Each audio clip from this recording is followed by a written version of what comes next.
Good morning.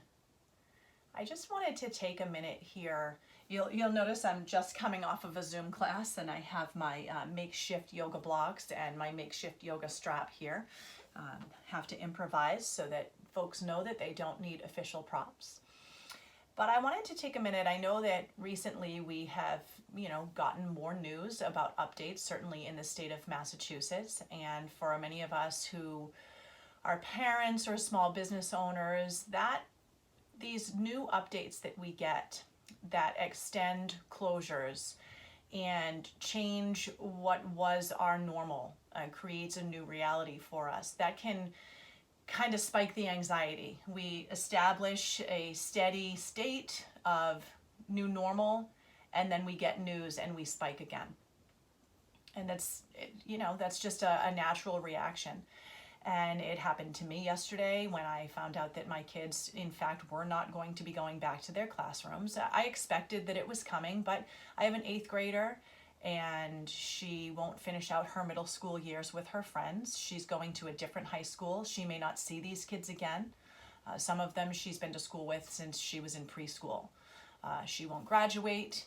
She won't have her, National Honor Society induction and her special awards ceremony. She's going to miss her lacrosse season. So all of these things bring disappointment.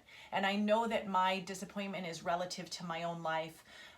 And there are much larger problems in the world. There are people who are dealing with far greater disappointments in life. So I just wanted to address the fact that each of us has our own path. Each of us has our own frustrations. And everything is relative. Our load is relative to our life. So it's heavy to us. And I feel as though now is the time to get a handle on how we manage and react to those stressors. Because on a daily basis, we have our go-to reactions, our knee-jerk reactions, right? We may not have access to those right now. We may not have access to going to the gym to get it out, meeting up with a friend to have a drink and vent. So how can we find new coping mechanisms?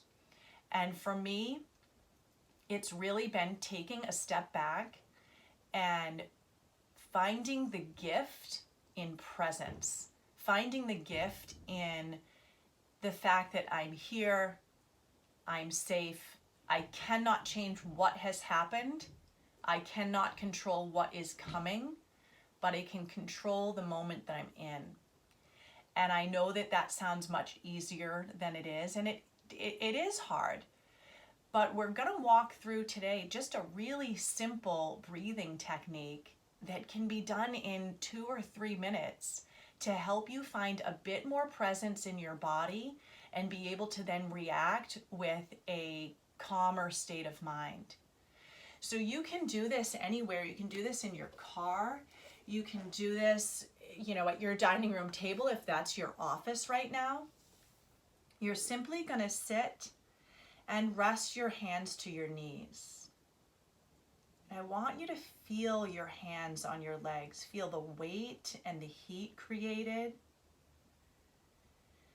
Feel your feet on the earth. Feel the weight of your seat down into whatever surface you're sitting upon. And take a minute to roll your shoulders to the ears. Feel tension there. You're creating that tension on purpose. And then relax the shoulders down the back and feel that active release across the shoulders. Let's try that again. Roll the shoulders up as you breathe in. Take the shoulders down the back as you breathe out. And take a moment to really notice that active release across the shoulders. Now take a moment to scan the skin of the face. Notice where you might hold tension. Perhaps the space between the eyebrows or the corners of the eyes and lips. Maybe you could relax the jawline, letting the teeth and the lips separate gently. And from there, take a deep breath in And open the mouth to exhale. 2 more times like that. Deep breath in. Full open mouth exhale. And last time, deep breath in. Full open mouth exhale.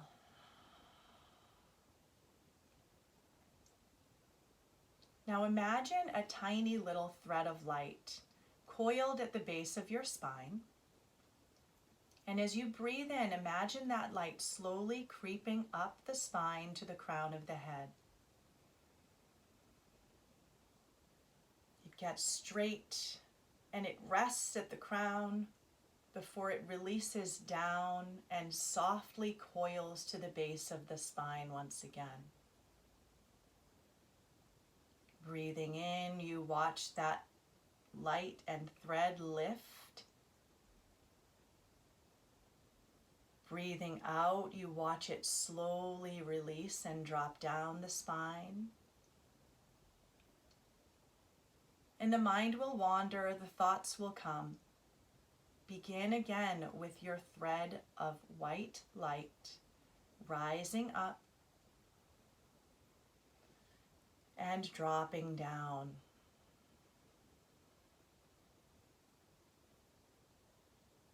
Every inhale gives you the opportunity to start fresh, rising up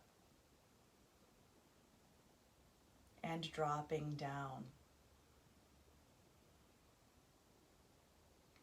And perhaps every breath is your opportunity to start again. For me, the thoughts come constantly. And every inhale, I remind myself that right now I'm simply breathing in and breathing out.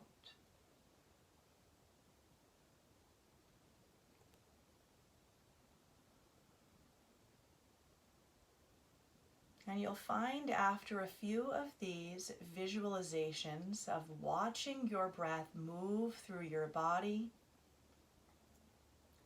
you might feel a bit more relaxed, a bit more present.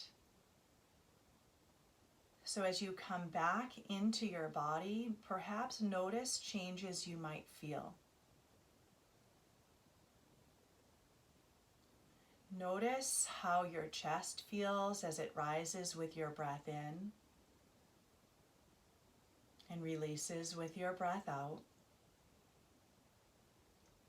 Notice again the skin of the face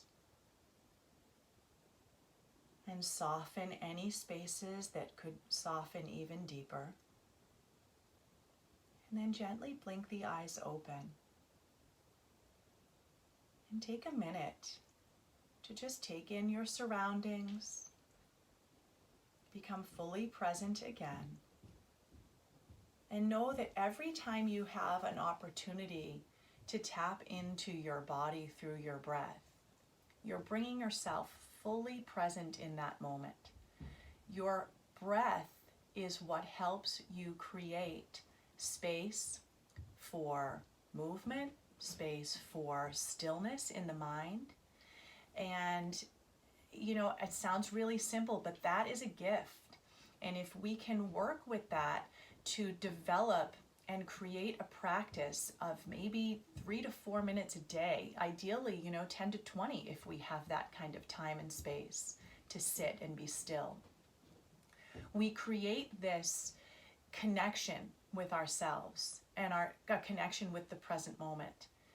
And it helps get through the days when we find we're getting these new pieces of information that throw things into a bit of a tailspin, when we feel like we've maybe just created and established this new norm and now we've been thrown a curveball.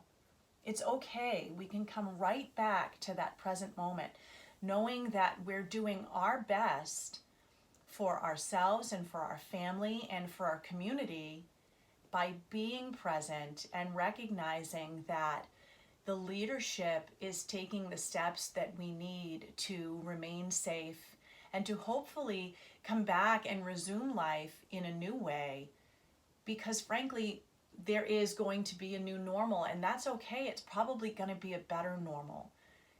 Our old normal was broken in so many ways that if we can look at this time as a gift of presence and allow our bodies and our minds to become comfortable in this stillness, then we have created our own new reality, so that as we emerge back into kind of the mainstream at some point soon, we will have this gift to offer to other people, where our reactions are able to be tempered, even in, like the old normal situations that may have triggered us.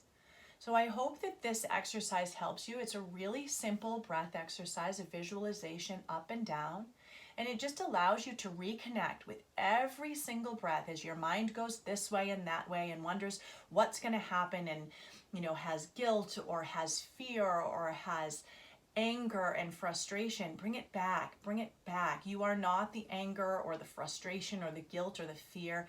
You are this soul and embodiment of presence, and we can allow that presence to be peaceful if we just tap into a practice. So I hope that you're well and that you are staying safe, and I wish you all of the best until next time. Namaste.